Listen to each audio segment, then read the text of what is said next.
নমস্কার। আপনারা যারা ইউটিআই এর প্যান সেন্টার চালাচ্ছেন অথবা ইউটিআই এর পিএসএ পোর্টাল আছে এবং যারা ইউটিআই থেকে ডকুমেন্ট আপলোড করে প্যান কার্ডের কাজ করেন, তাদের প্রত্যেকেরই জেনে রাখা দরকার যারা document upload based pan card করছেন সেই ডকুমেন্টগুলো কিন্তু ইউটিআই এর রিজিওনাল অফিসে পাঠানো দরকার। আমি যেমন এই পিএসএ পোর্টাল থেকে মোটামুটি ১৭১ খানা ডকুমেন্ট বেস প্যান কার্ড করেছি এবং এই পোর্টাল থেকেই আমি আধার ওটিপি বা আধার বায়োমেট্রিক বেস প্যান কার্ড কিন্তু এর থেকে অনেক বেশি করেছি।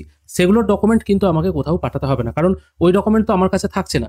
কাস্টমার যখন আমার কাছে কোনো আধার কার্ড নিয়ে আসছে, জাস্ট আমি ওটিপি পাঠিয়ে প্যান কার্ডটা অ্যাপ্লাই করে দিচ্ছি, আমার কাছে কোনো জেরক্স কপি রাখারও প্রয়োজন নেই। কিন্তু যখনই আমি ডকুমেন্ট বেস প্যান কার্ড করছি, যেমন ধরুন মাইনর প্যান কার্ড হতে পারে বা বয়স্ক মানুষদের, যেমন ধরুন যারা টিপ ছাপ দেয়, মানে টিপ ছাপ দিয়ে ব্যাংকের টাকা তোলে, সেই ক্ষেত্রে মানে সেই সমস্ত প্যান কার্ডগুলো বা কারেকশনের কিছু কিছু ব্যাপার থাকে, সেই সব কার্ডগুলো কিন্তু আমাকে ইউটিআই পিএসএ পোর্টাল থেকে ডকুমেন্ট বেস করতে হয়। সেরকম কার্ড মোটামুটি আমি করেছি ১৭১ খানা।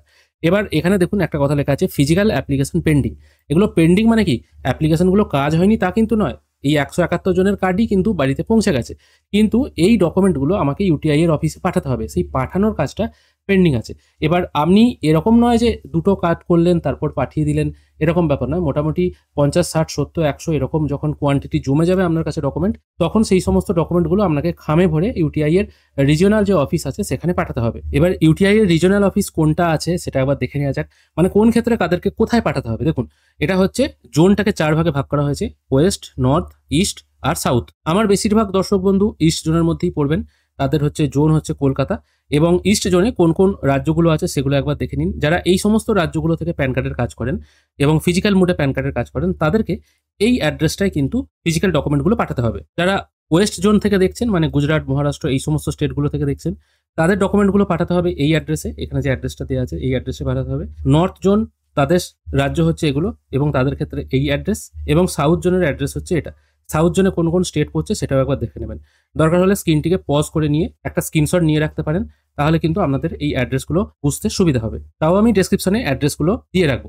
এবার আপনারা পাঠাবেন কি করে সেটা আবার দেখে নেওয়া যাক। তার সঙ্গে একটা কথা এখানে বলে রাখি, যখনই আপনারা মানে আগের যে পিএসএ পোর্টাল ছিল না, সেখানে কিন্তু একটা অপশন ছিল, এখন যেমন এগুলো ড্যাশবোর্ডই দেখাচ্ছে কতগুলো অ্যাপ্লিকেশন আমার পেন্ডিং আছে, সেখানে কিন্তু আলাদা একটা অপশন থেকে দেখতে হতো কতগুলো অ্যাপ্লিকেশন পেন্ডিং আছে। নতুন পোর্টাল হওয়ার পর থেকে আমি কিন্তু এখনো পর্যন্ত একবারও কোনো ডকুমেন্ট পাঠাইনি।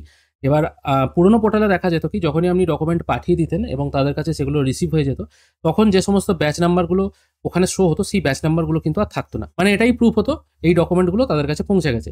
এবার এখন যদি আপনারা পাঠিয়ে দেন এবং তাদের কাছে যখন এইগুলো রিসিভ হয়ে যাবে, রিসিভ হওয়ার পর তখন কিন্তু আপনারা দেখতে পাবেন এই ফিজিক্যাল অ্যাপ্লিকেশন পেন্ডিং যেটা ১৭১ আছে, যতগুলো আপনারা পাঠাবেন ততগুলো কিন্তু এখানে কম দেখাবে।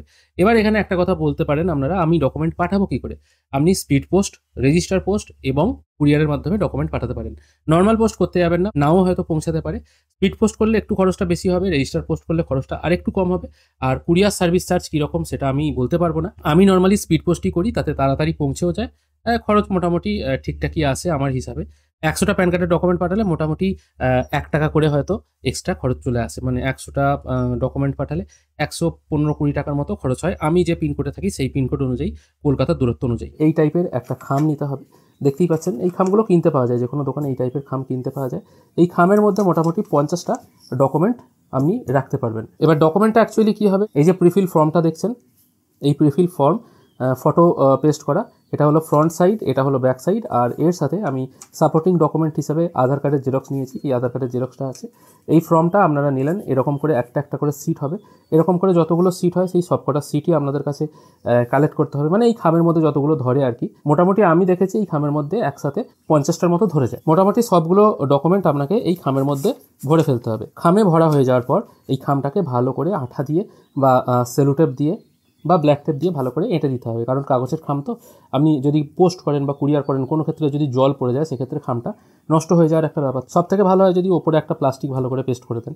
মোটামুটি এরকম করে রেডি করে নিয়ে পেস্ট করে নিলেন। এবার আপনাদেরকে এখানে অ্যাড্রেস লিখতে হবে। অ্যাড্রেসটা আপনারা হাতেও লিখতে পারেন আর টাইপ করেও নিতে পারেন। যেমন এখানে আপনাদের জন্য আমি একটা স্যাম্পল অ্যাড্রেস টাইপ করে নিয়েছি। এটা একটা A4 পেজের হাফে আমি অ্যাড্রেসটা টাইপ করেছি। স্পিড পোস্ট করলে এরকম স্পিড পোস্ট লিখবেন, তারপর 2 দিয়ে যাকে পাঠাচ্ছেন আর কি। এটা হলো ইউটিআই এর একটা সেকশনের রিজিওনাল অফিসের অ্যাড্রেস, সেই অ্যাড্রেসটা আমি লিখেছি, এইভাবে লিখবেন। রেজিস্টার পোস্ট করলে এখানে রেজিস্টার পোস্ট লিখবেন, তারপর 2 দিয়ে এখানে অ্যাড্রেসটা লিখবেন, আর এখানে ফর্ম দিয়ে আপনার অ্যাড্রেস এবং সঙ্গে আপনার পিনকোড, আপনার নাম এবং ফোন নাম্বারটা অবশ্যই মেনশন করে দেবেন। তারপরে এটা আপনারা আমাদের পোস্ট অফিসে গিয়ে পাঠাতে পারেন।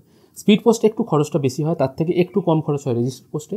আর কুরিয়ার কীরকম কী খরচ হয় আপনাদের এরিয়া ওয়াইজ, কোন ক্ষেত্রে কোন কুরিয়ার কত টাকা করে নেয় সেটা আপনারা একটুখানি বিচার বিবেচনা করে নেবেন। এই কাগজটা কিন্তু এটার ওপর পেস্ট করতে হবে, তারপরেই কিন্তু এটাকে পাঠাতে হবে। আশা করি আপনাদেরকে সম্পূর্ণ ব্যাপারটা বোঝাতে পারলাম কী করে আপনারা এই কাজটি করবেন।